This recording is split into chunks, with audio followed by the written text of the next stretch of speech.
In November of 2024, Dr. Ian Butterworth and I published a podcast conversation on disinformation. Should we be worried? That raised so many questions for me in terms of why this is a problem and what we can do to help people navigate the post truth era. So I was thrilled to invite Donald Barclay to the show. He's authored numerous articles and books about information and critical thinking, and in particular, in 2022, wrote a book called Disinformation. Having worked as an academic librarian and archivist in universities in the US, Donald is an expert on this topic, and this was such an insightful conversation for me. I hope you enjoy it too.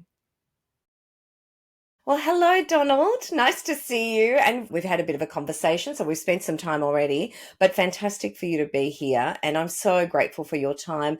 I'm really interested in the topic that we're going to talk about, and I know this is a bit of a mission for you as well. So, disinformation. How did you get interested in this topic? You've written a book, so there's a passion Sure. there. Yeah. How did that come to you? Okay. Well, thank you for having me, Josephine, by the way. I appreciate being asked to talk. Well, I became a librarian, an academic librarian, starting in 1990 when I started my professional career. Part of my job right from the beginning was teaching students how to think about information, how to think critically about information, what makes, information more or less credible. And, at the time, you're talking to, 1990, so students who were most of their assignments that would involve research were writing papers. That's not true anymore. Now they do presentations, and they do a lot more group work, and they do, slideshows, and they do videos. It's really changed. The idea of, the only thing you're going to research is a paper. That's one thing that's changed is the output. Although they still write papers. And then, but back in 1990, even then, you wanted students to think about information, about, what's the best information, what's the most credible information. And, in 1990, you could say, well, okay, well, you've got the library here at the university, and, you can go in the periodical room, and there are these things called journals, and this is what they look like, and you're probably going to find good information there.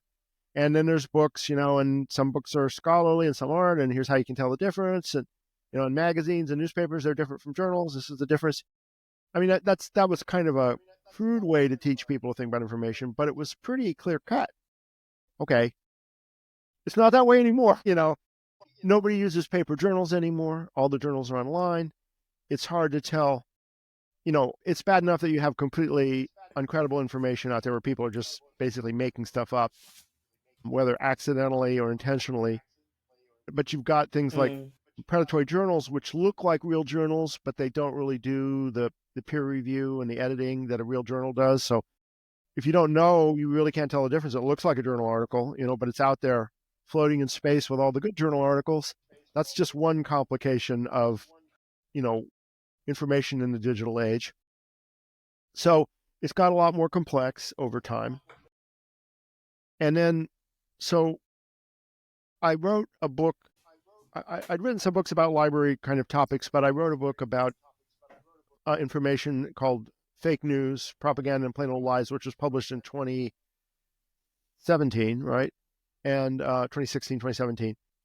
That was sort of spurred by all the talk about fake news. And that book was sort of a kind of a practical guide to sort of saying, these are ways you can think about information, and these is how you can avoid, can you recognize conspiracy theories and how to avoid them? Can you right. try to tell the difference between good information and bad? It's more practical oriented. I talked about things like logical fallacies. These are things to watch out for, ways people can try to Yeah. convince you of something that don't really hold up. And that book was, the audience for that, I think, would have been like people in the first year of university, maybe taking a communications or a writing course, might have Hmm. benefited, or even, high school, in the United States, high school, I'm not sure what they call it in Australia, sixth form or something, students Yeah. Year 12. uh, would have, could have used that book. And then after I wrote that book, I did another one called Disinformation, which is the book we're talking about today. And disinformation is less practically oriented. It's not so much about how to, but it's more kind of philosophical about what's going on with information. Why has it become so complicated? What are some of the things we're looking at? It has to do, I think, a lot with the technology, of course, in part because the technology is simply made so much more information available. We've got so much more to plow through. Again, the technology makes it harder to tell credible from uncredible information because they can look very much the same. You might see something that looks like it's from an official government agency, and then you poke into it and you go, oh no, somebody just made this up and put, some ministerial seal on it, and it looks like it's from Yes. the Australian Ministry of Agriculture, and it's not. Yeah. So it can be really difficult. So you've got this plenty, and then you've got, you've always had propaganda, but digital technology has made it a lot easier for state operators to create disinformation intentionally, trying to confuse people, trying to create turmoil. The state that you're aiming to disrupt, whether it's the United States or North Korea or whatever, you're sending Mm-hmm. information there and trying to get people to distrust the government, to distrust their institutions, and create turmoil, which, if you're trying to destabilize a country, that can really help you. And obviously, the Ukraine and Russia have been fighting. They've been fighting with bullets and bombs, of course, for a couple of years now, unfortunately, but they've been fighting with information too, Yes. trying to, the Ukrainians trying to tell the Russians, get out of this stupid Putin's war, quit sending your sons here to die. And of course, the Russians send the opposite information. You're fools to fight us. You should just, give in, and Mm. you know. So anyway, that's those are all things that are happening, and so I think it's really important for people to be able to think really carefully about information. One of the things I always talk about is people often think about information. Well, there's good information and bad information. I want the good information, but really, information's on a continuum. There's very little Mm. information that's completely wrong, completely. There's very information that's little that's completely 100% perfectly fact, can't be contradicted, and most of it's in the continuum. And you have to sort of look at where on the continuum is this piece of information, and you have to look at it in context of other information as well. You can't just look at something in isolation. I think something that we have to be aware of in the digital age, it's really easy to fall into this, especially as we can tend to isolate ourselves to just hearing what we want to hear, is it's really easy to drown yourself in negative information about something that maybe you don't care for. Yes. So let's say, if you think electric cars are just a boondoggle and a fake and they're terrible, you Mm-mm. can surround yourself with nothing but information about what's wrong with electric cars. And there are things that are wrong with electric cars. They aren't perfect. But if you don't listen to what's right with them, and you don't also consider what's wrong with internal combustion cars and Yeah. what's right with internal combustion cars, and what about other alternatives like hydrogen or more public transportation or walkable cities, if you don't look at all those things too, you're just looking in isolation of this is what's wrong with electric cars, you can reach conclusions that really don't hold up. Mm. It's, and you can point to anything, you can look at crypto. And there certainly are things that seem to be wrong with crypto. I'm not an expert on crypto, by the way, so I don't really know. But you can surround yourself with nothing about negative about crypto. But there's Exactly. also, you hear things that are good about crypto. So That's you right. have to balance that out, and what are the alternatives? What would happen if we got rid of crypto? What would that do to Yeah. world economies? Yeah. How are we better off with it, better off without it? And those are the kind of questions that are hard to get at, and take some Mm. thinking and take some open-mindedness, because if you really believe that crypto is the devil's currency, it's really hard to sit there and go, well, I'm going to read this article that says crypto isn't really so bad. And I think so. All of this goes to our psychological default, which is confirmation Right. bias. And Mhm. so, and I was just earlier, I was talking to you about the stand up comedian that I really like, and he talks about you need to go beyond the hashtag. There's a book behind the hashtag. And I think Yeah. that's what you're talking about too. Yeah. It's like Yeah. people are surrounded by information in the digital space. It's clipped and it's biased information for a reason. I mean, I think people can freedom of speech is about being creative about and being free to say what you want to say, but it doesn't mean that the listener should stop there. The listener needs to have a more of a critical or open-minded perspective on it. And I think that that's the key. I think it's because you've got less trust in institutions, less trust in science as well. And so I think being critical is difficult when you have less trust. Do you have a view on that, Donald? Yeah. Yeah. Well, certainly that's part of what disinformation about is the idea of, if all first of all, you're talking about our cognitive biases. We have certain ways we see the world, and one of the things, there's a meme out there. You've probably seen this: the red pill and the blue pill. And the red pill is this view of the world as kind of a Hobbesian view. It's terrible. It's awful. Everything's a danger. Everything's a threat. You got to crush your enemies. And the blue pill is more lock-in. People are basically good. You have to trust people. And, you have to choose between the red and the blue pill. No, you don't, because the world is really neither a red pill nor a blue pill. It's kind of both. And sometimes maybe you have to think more in a red pill mindset. And sometimes you have to think more in a blue pill mindset. But to just lock yourself into one or the other and say one's right and one's wrong, well, that's not right. But our cognitive biases, if we tend to have this Hobbesian view of the world as a really dangerous place, it's really tempting to just say, well, the red pill view is correct. And if we have this Lockean view, the world is basically good. It's really good to go easy to go the other way. And part of the thing about negative information, of course, is that cognitively, in our evolutionary development, our brains were kind of wired to be on the lookout for bad news, right? If you're an early human walking across the savannah and you look out in the grass and that might be a lion out there in the grass, it's better to assume it is and go out of the way to avoid it than to blunder into a lion and get eaten, because the cost of going around is much less than the cost of being eaten, right? So we have this bias towards the negative, and that's why we were on the lookout. Right. That's why they don't send the cameras to the airport in Sydney to report that the 100,000th plane has landed safely, because our minds. But if a plane crashed at the airport in Sydney, boy, everybody in Australia would be right on that story, right? And why, and there'd be conspiracy theories about why it happened, and et cetera, et cetera, et cetera, because it is that, we climb onto that negative news. So that's certainly something to be really aware of, that we do have these cognitive biases, and we have to, all of us have them, nobody's immune, certainly not me. And it's really hard to open our minds to saying, okay, what is the real story here? And, again, it's always a compromise of, one of the things you hear, I don't know if you hear this in Australia, but you certainly hear it in the United States, all politicians are liars. There's truth to that.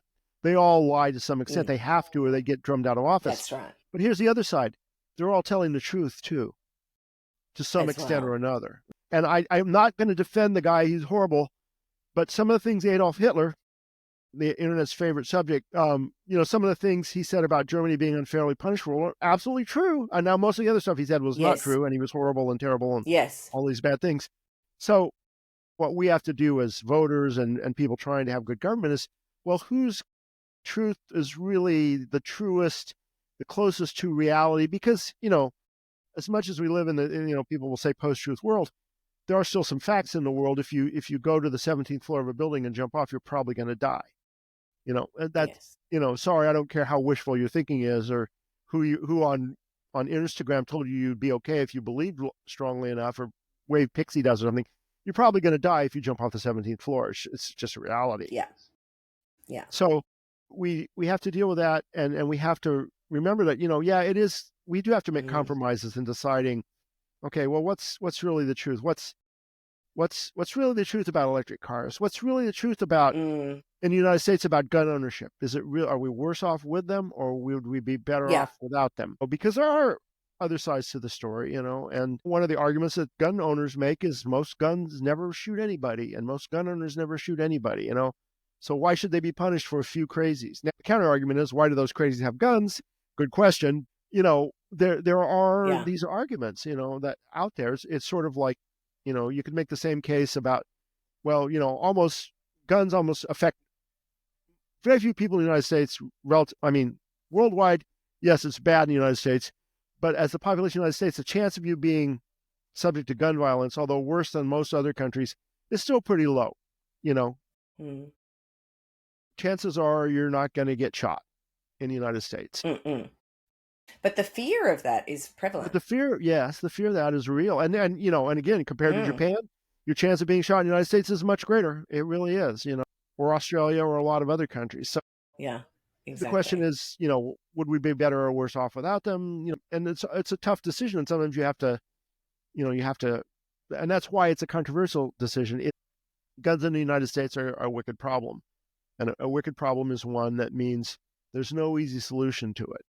There's no solution that's going to make everybody happy. And there's a guy, a British academic. His last name is Grint, and he talks about wicked problems. And he's got some great videos about how wicked problems work and why they're hard to solve. And he talks about things like National Health Service in Britain. It's a wicked problem because there's limited resources and unlimited need. How do you decide? And whatever you decide, somebody's going to be unhappy. And what you can't do is you can't solve the problem perfectly, but you can have better and worse solutions. And that's really what information's about, is trying to find a better solution. Yeah. And maybe that's the problem with, I've just had a bit of an insight and I want to check it with you. Maybe that's the problem with what we're getting in digital media. It's quite binary. It's one voice, then another voice, or two voices, bashing it out like debate. Right. And these issues actually require dialogue. So more long-form dialogue, but not just like Joe Rogan does with two people, with him driving the conversation. No. It actually requires dialogue with a collective of people, or maybe over a period of time, with people maybe going to other sources as well. Am I on something there? I think so. If in the United States, I don't know if you're familiar with William F. Buckley. He was an American writer and thinker, and he was very conservative. He was a, ultimate right-winger. Back in the day, in the 60s and 70s was kind of his heyday. And he had this program on public television called Firing Line. And he would have a guest, and they would talk about an issue, and they would spend 30 minutes, maybe an hour, talking about one issue. And sometimes they agreed, sometimes they didn't.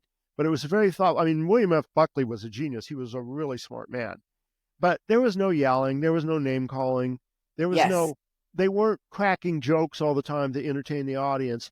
And, if you go back, you can find Firing Line on YouTube and stuff. And if you watch it, it's boring as hell to our YouTube sensibilities. Like, oh my God, how could anybody stand to watch this? It's so boring. And it is kind of boring, but it's also, they're really getting at some things. And it wasn't about William Buckley winning every time. Sometimes he won, sometimes he didn't. And most of the time it was a draw. Yeah. Because they were talking about really complex issues like the war in Vietnam and student protests and, drug use in the United States and, all these kind of things that were the big issues of the 1960s and 70s in the United States, they would really talk about. And there were similar programs on TV, like there's something called Meet the Press, which was on Sunday mornings. Incredibly boring program, but there would be several people talking thoughtfully about something. And I think, but without the yelling and the clickbait, right? Right. And also, I think we've gotten to, this has something to do, I think, with the power of popular culture, which I think I see as, and I write about this in my book, the popular culture becoming more economically valuable and more of a force in our culture since the Second World War. It's just getting more and more. And especially if you count sports as part of pop culture, which I do, that pop culture is about entertainment. So Joe Rogan has to be entertaining. Now, some people find him entertaining, some people don't. The late Rush Limbaugh, do you know Rush Limbaugh in Australia? Yes. A lot of people, who, if you like his politics, he was incredibly entertaining. And people who love him will talk about how funny he is. And people who hate him go, funny? He wasn't funny at all. He was a big old flaming gas bag. But, people want to be entertained. And I think, not to name any names, but some politicians have gone a long way by entertaining people. And that's right. The fact that somebody's entertaining doesn't mean they're going to have good ideas for leading your country. Going back to our friends, the Nazis, I don't know if people know about this, but the Nazis were really big into entertaining their audience. They had lots of quips and humor, which is horrible humor because it was all about killing Jews and stuff. But they had a lot of humor stuff, and that was part of their shtick. Not Hitler so much, but people under Goebbels and stuff. They were always doing cartoons and comics. And I do remember seeing some mocking of those. the Jews. It was all about entertaining people as well as firing them up to do horrible genocide.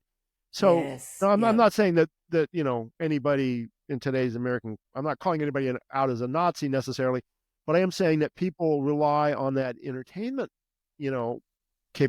capability. And it's part of the propaganda movement, is what you're saying. Right. It's sort of part of the mix of that. And again, it's part of, I think, of our fixation on pop culture. We just have to be entertained. William F. Buckley talking and another guy talking for half an hour and wearing suits and ties, talking for half an hour about inflation in 1972 is boring. Joe Yeah. Rogan getting off some quips, or Patton Oswalt making some jokes about Bush, or about Trump, or that's funny, that's entertaining. Yes.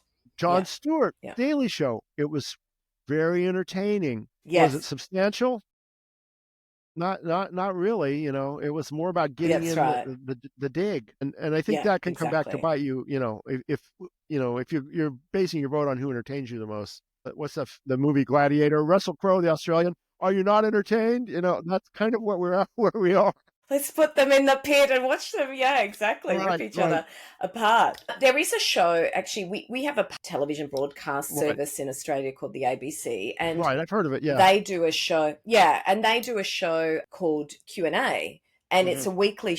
It's weekly. They invite an audience in, and they usually have a panel, a very representative panel of the issues. So on both sides of the issues, and in between and in the middle. But they have in the audience people who represent parts of the constituency who are maybe affected by that issue. Right, So right, you're not only hearing from the panel members, the audience get to ask questions and comment as well. And you get this, they don't resolve the issue necessarily, but you get this, it's like a 360 view of an issue, right, which is, right, and it's very expertly moderated. So it right. doesn't Yeah. get into, I think it's entertaining because it's so informative, but it's that 360 view that you don't often get in other places. So No, I no. can see Right. the value. Well, in the United States, we have Fox News, which is conservative, and we have MSNBC, and somebody referred to it as Fox News for vegans. It's they're both preaching to the Dear. choir of their and Yeah. entertaining, essentially entertaining their audiences, their respective Yeah. audiences, and there's not a lot of Yeah. crossover between Fox News and MSNBC. People who watch one or the other. Mm, And it's interesting. I was talking to mm. someone from Germany a couple of years ago about this issue, and he was somebody who is interested in information and so on.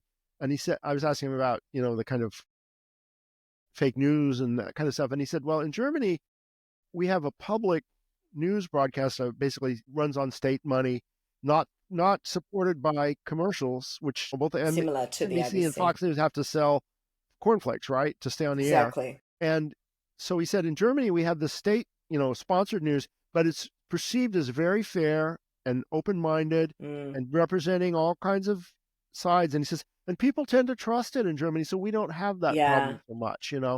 A different culture, Interesting. of course. Yeah. And when you start talking about Germany and information, And a culture that's really had maybe learnt from its past as well, yeah, which is right, really right, interesting. There's something we need to see there because yeah, yeah. it's And and if the we the can. fact about commercials is like one of the most important things I tell people when I'm talking about information: follow the money. Who's got a money interest in this information? Yeah. Because if you have money riding on a certain issue, it's really easy for you to believe that you're right. If you know not to if you're an oil company executive, it's really easy, I believe, to convince yourself that climate change is just a bunch of horse manure. Not that they're necessarily evil or bad or they want the world to die, but it's really easy when you're money and you're sitting there thinking, my income and all these people who work for me and all these people around the world depend on this industry. It's really easy for me to go, Mm-mm. yeah, well, that climate change is just, that's just a bunch of liberal made up fake science. It's really easy to go that way. Mm-mm. And Yeah. by the not to by the same token, if you believe that vegan food is, you're making millions on vegan food, it's really hard for you to go, wait a minute, somebody's saying this vegan product I'm making is not healthy. Well, that can't be true, right? Because I make millions of Mm-mm. dollars off of this vegan fake cheese, and somebody's trying to tell me it causes cancer. Are you crazy? I'm not going to believe that. But so money can really drive where people are. You really have to ask yourself, where's the money? What's it? And there was a kind of a little incident it didn't actually make it onto the news report, but there's one of the Fox News anchors. I forget who it was. It was Sean Hannity or one of those guys who's a big celebrity on Fox News, was talking to this Dutch academic about information and so on. And this didn't make it on the Fox News because the Dutch academic said to him, he said, well, but aren't you just a millionaire paid by billionaires?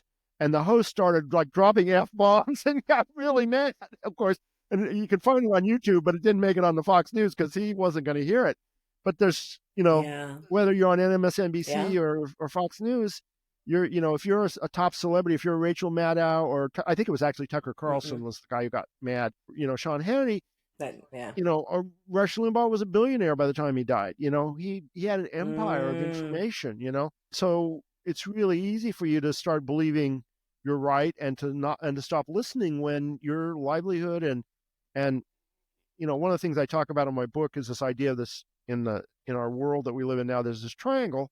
I'm not making a very good triangle here, but a triangle of, and I see three parts to it. There's money, and there's fame, and there's power. And if you can grab one of mm, those and take it far enough, you have a really good chance of getting the other two. And yeah. not to pick on the guy, well, I guess I'm picking on him. Donald Trump used his money to get famous, and he used his fame to get power. Yes. Whether you like him or Yes. not, that's pretty true. You can see Since the the model. Yeah. 70s, he's been using his money to make himself as famous as he could. He's been trying to be a celebrity and succeeding at being a celebrity Mm-hmm. pretty regularly since the 1970s, and he used his money to do it. And eventually he got famous enough that he got powers. It worked for him and other people. And, not everybody does it. You could say, Paul McCartney made money. Well, he got famous and it made him money. He really hasn't grabbed onto the power part, but other than maybe he, Yes. makes his opinion knows about vegetarianism. But other than that, he's not Yeah. running for prime minister or anything. He probably could. He might get elected if he did. But, not everybody grabs all three of them. But if Paul McCartney Yes. wanted to go into British politics, I think he would have a very good shot at it, That's so true. That is so true. because he Absolutely. has two of the Donald, you three were, legs. Yeah.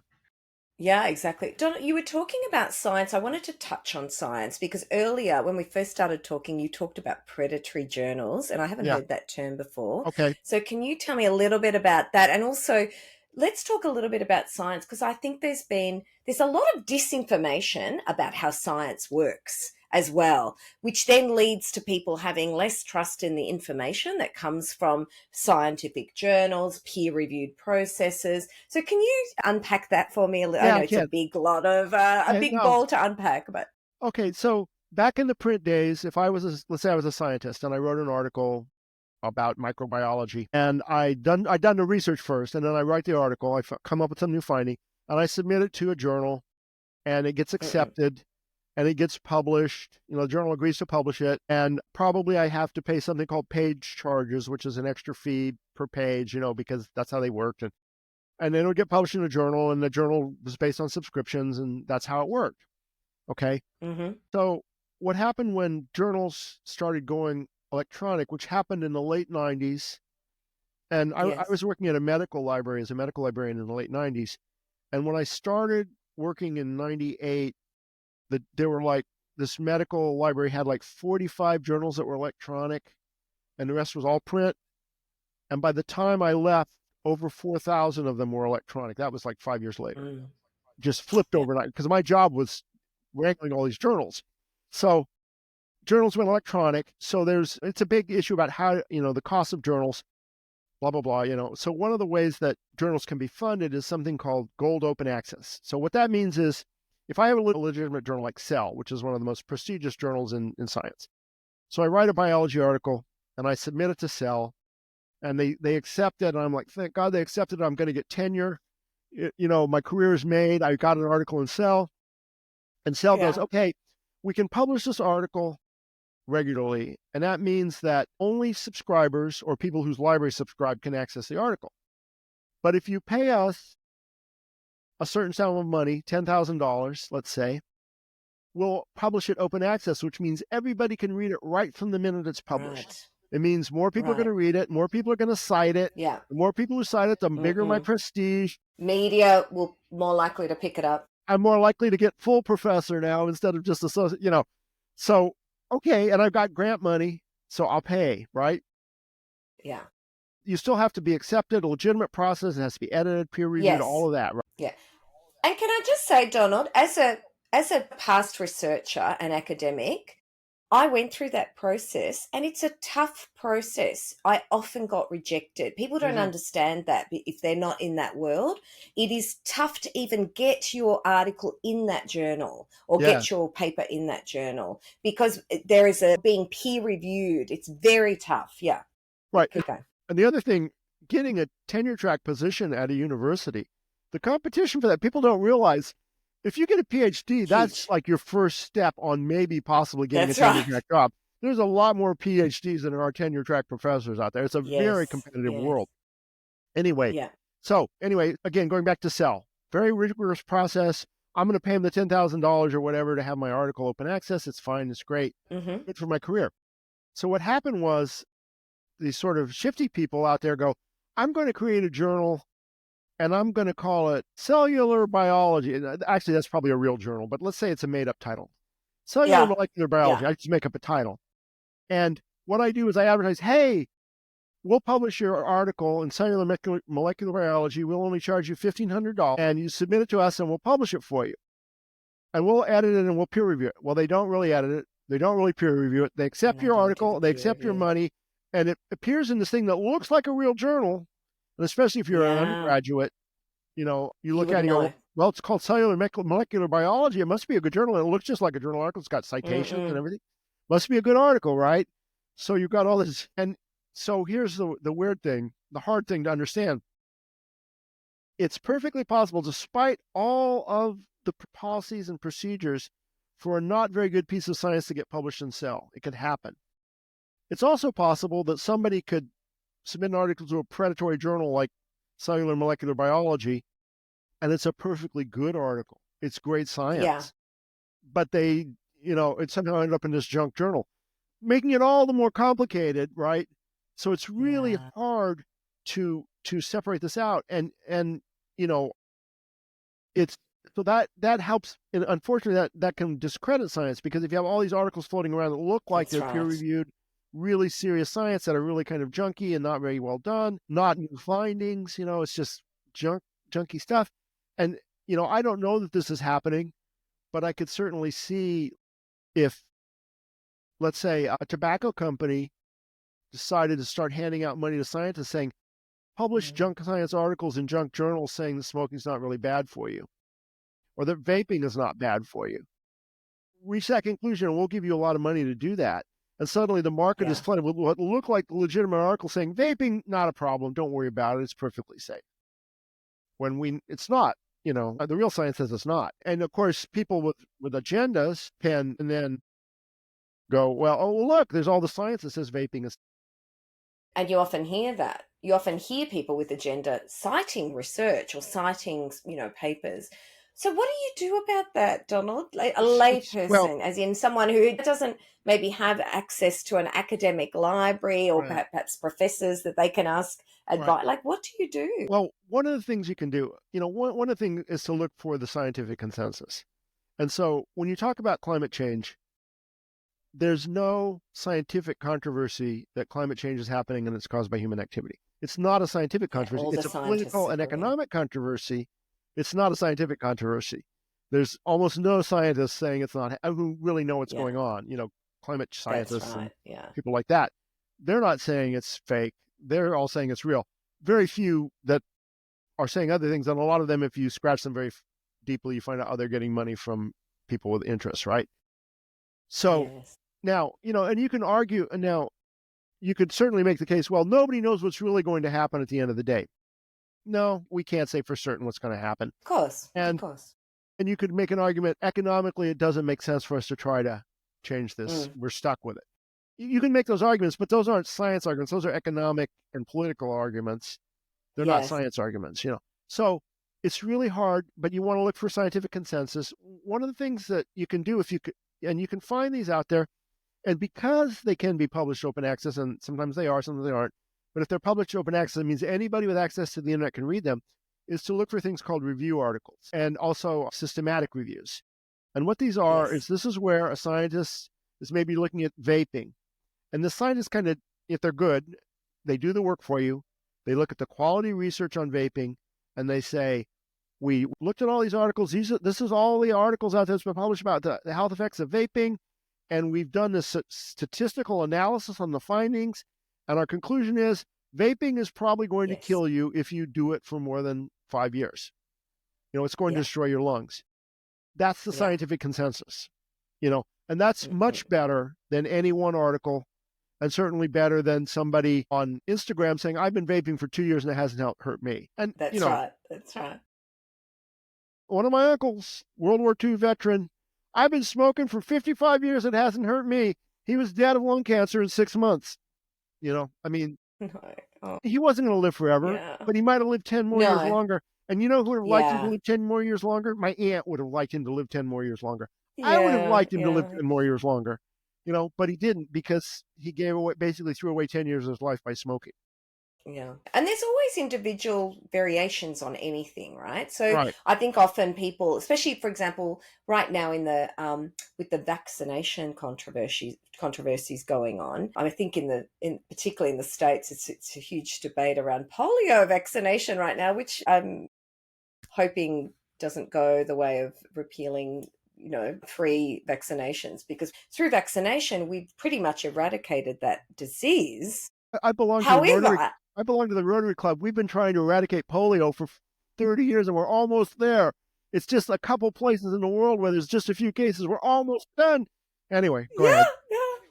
Yeah, so it's almost like if you go back to Star Trek and Spock, who everyone loves, it's, the needs of the many outweigh the needs of the few. And that's actually how vaccination works. But you can always find someone who's had an adverse reaction to vaccination, here, there, because there will be individual variation. But I think what you're saying, it's almost like, there's an analogy there with systematic reviews. When we do systematic reviews, and I was actually involved in a few systematic Right, reviews. I right. used to work in research in public health. And what we would do is we would really look at, what do we know? What is the research that has been published in peer-reviewed journals that we understand right now? But not only that, we're not taking those results at face value. We're reanalyzing those results in a Exactly. And you're doing systematic review. statistical So it's analysis. another look. Yes, right, right, Exactly. right. Exactly. So that's almost like a double assurance Mm-hmm. that you can say, well, based on what we know right now, this is the recommendation. Right, And of course, science it's a progressive process. We don't stop when we think we have an answer. Researching right. to make sure that that's still the case. And I think that there's a lot of, in some ways, perhaps it's more misinformation about the scientific process as well, right? Right. And one of the things, the other thing about scientific information and scholarly information in general is there are problems with scholarly communication. There are Yes. people Oh, using bad yes. data. There's peer review Yeah. problems. You can sit Of here and talk all course. day, again, the negative, but you have to weigh it against the positive. And the other thing, of course, about science is a human activity. It Humans are is. not perfect, and if your standard is anything less than perfect, I'm rejecting, well, then you're probably too good for this world. And it's like antibiotics. Every year around the world, antibiotics kill a few people more than anybody wants, but they do. It's a fact. People Mm, take mm, antibiotics and they die from them. They have a bad reaction. It happens. Should we stop using mm. antibiotics? Well, anybody who grew up or even does any reading about before there were antibiotics, that there's a famous story about when penicillin was first developed. There was a British police officer who got scratched on the face, and he got an infection, and they started giving him penicillin, but they ran out and he died. And the story for years was that he'd scratched himself in his rose garden on a rose thorn. Oh, But what came out okay. recently was he was hit by a bomb fragment, and the British government didn't want people to know that's why he died, because they didn't want people to know getting scratched by a bomb fragment, just barely scratched on his face, just enough to draw some blood, kill Yes. Can you. you They didn't want imagine? people panicking.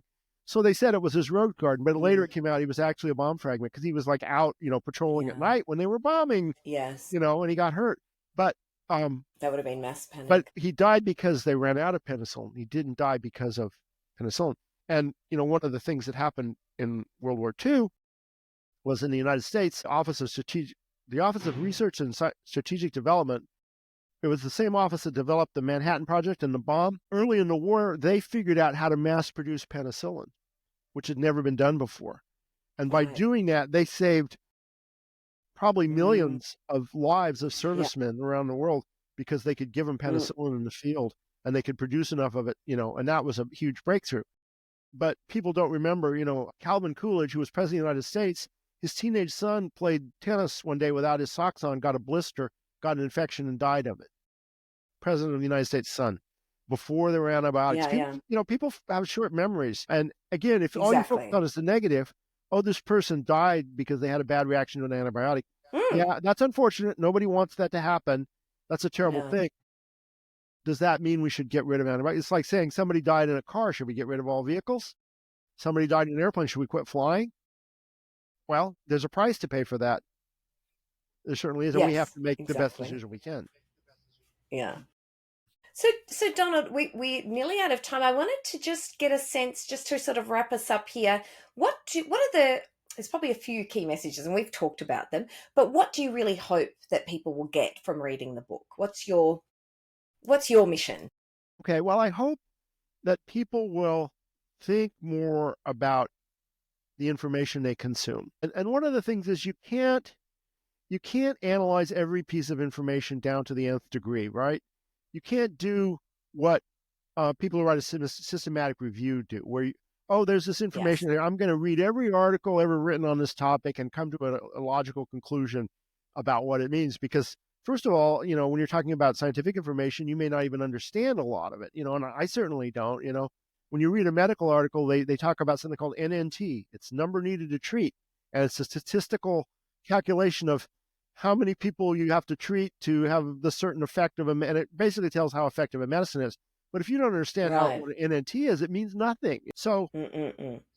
Yeah. you can't research everything, but you have to think very carefully about things that have a large impact on you and your society, right? And you have to maybe put in the time for things that are really important and impactful in your life and in the lives of people around you and in the Mm. society around you. So, for example, the example I give is if I was visiting you in Australia and I opened up my bag and I said, "Here's a candy called an Idaho Spud Bar. It's made in Idaho, and it's in a wrapper." And I said, "It's made by a candy company in Boise, Idaho. It's really delicious. Would you like to try it?" And you don't really know anything about the Idaho Spud Bar, but you kind of know me and you kind of trust me. And it's wrapped and it's from a real candy company. You open it up and you eat it, and maybe you like it, maybe you don't. It's chocolate and marshmallow. Kind of looks like a potato, but not really. That's why they call it the Spud Bar. You know, okay, I didn't really do my research on that. If I came, if I had you over to my house and I said, I cooked up some mushrooms, I found them out in the yard, I think they're Mm. okay. You think they're okay, Donald? Maybe I want to do a little more research on these mushrooms you're serving me because we could all end up dead, right? Or at the least, we might end up tripping, or something. What's at risk? And certainly things Yeah. like if you're talking about, you know, the entire economy or the entire environmental future of the planet, or Yeah. you know, the potential for violence, are you going to go storm the Capitol based on kind of maybe not very good information that you haven't really checked out? Mm-mm. You know, um, Yeah. Yeah. are you going to take a shot at a candidate because you heard some bad things about him? That's a pretty extreme step Mm. to take. When you Yes. maybe really don't know what you're doing. It's in the United States right now, everybody's talking about the health insurance CEO who was murdered in New York City. You know, Yes. um, Yes. I mean, sort of your gut reaction is, I hate to say this, a lot of people's gut reaction is the SOB had it coming, right? A billionaire Yeah. health insurance guy denying claims. But there's a lot more to it than that. It's a lot more complicated than that, and there's gut reactions, and people are making jokes about it, again, just like, Joe Rogan or Patton Oswalt or Jon Stewart, or, it's great to Johnny make a the joke King. about it. It's funny, it's entertaining, but that's not really a good way to make a Yeah. decision on anything No. because it Yeah, entertains you. exactly. Exactly. That's right. Absolutely. And I think when that sentiment happens, for me it's really interesting because it's really about going back to what is causing that sentiment, going back into a little bit more detail around, is it about the system that allows for people to maybe have these bad outcomes and for health insurance companies to make billions of dollars while people are not getting adequate health care. And so to me, there's some really positive things. I mean, it was a tragedy, obviously, but some positive dialogue that could come out of that.